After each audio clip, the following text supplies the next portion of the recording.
Hey everyone. In this video, we're going to be looking at the big ideas for section 5.3. So we're looking right there, section 5.3, big ideas. So let's start off by looking at the sample space and the definition of sample space. And that would be this. It is a list of all the possible outcomes. So in our lesson for today, we listed all the possible products if we were rolling two fair dice. So a list of all the possible outcomes is called the sample space. Now, if we take that sample space and put it together with its probabilities, that is called a probability model. So if you look here, it says a list of all the possible outcomes, the sample space, and their probabilities. That's called a probability model. So there's a couple of characteristics about a probability model that you have to check to make sure that it's valid. So if you were asked if a probability model was a valid or a true probability model, you'd want to look for these two things. The first one is the sum of the probabilities must add up to 1. If you add up all the probabilities for all the possible outcomes, it has to add up to 1 or 100%. Anything other than that, and either you've made a mistake or you don't have all of the possible outcomes. So then we go to number 2, which is that each probability for each one of these outcomes, each individual probability is between 0 and 1. You can't have a probability that's less than 0. You can't have a probability that's more than 1. And if you have an outcome whose probability is 1, that means it's the only outcome possible. And if you have an outcome whose probability is 0, then that means it cannot happen, and therefore it's not really an outcome. It's not a possible outcome. So when we look at a probability model, it's a list of all the possible outcomes and their corresponding probabilities. And to double check to make sure that it's a true or a valid probability model, the sum of the probabilities must add up to 1 or 100%, and each individual probability is between 0 and 1. So now let's come over here and look at some probability rules, some basic probability rules. We're going to start off with the complement rule. And the complement of an event is the probability of that event not happening.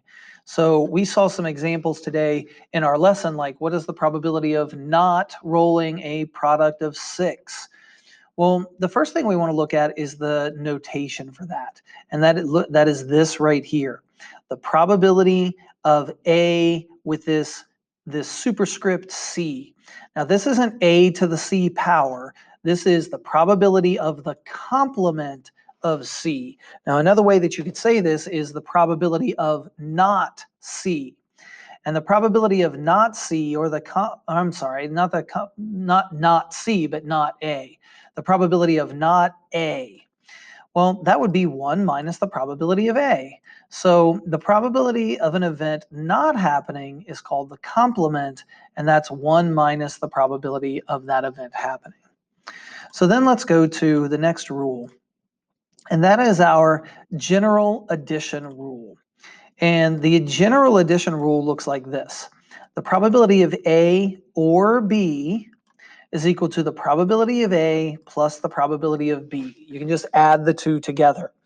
Now, this is called the general addition rule because this is only true if A and B are mutually exclusive.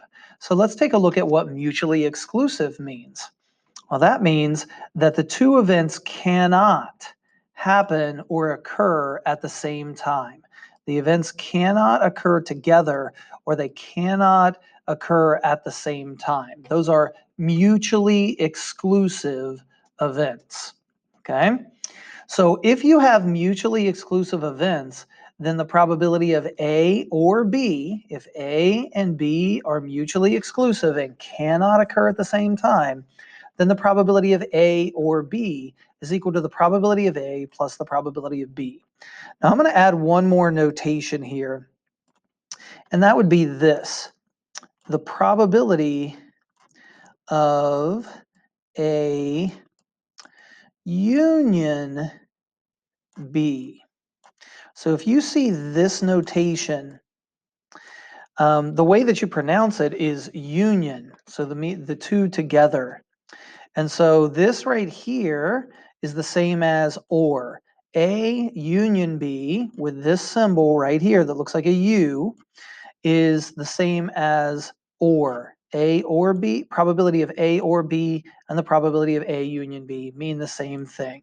Now, once again, if the two events are mutually exclusive, meaning they cannot happen at the same time, then that's equal to the probability of A plus the probability of B. Hopefully this helps, and hopefully you have a great day.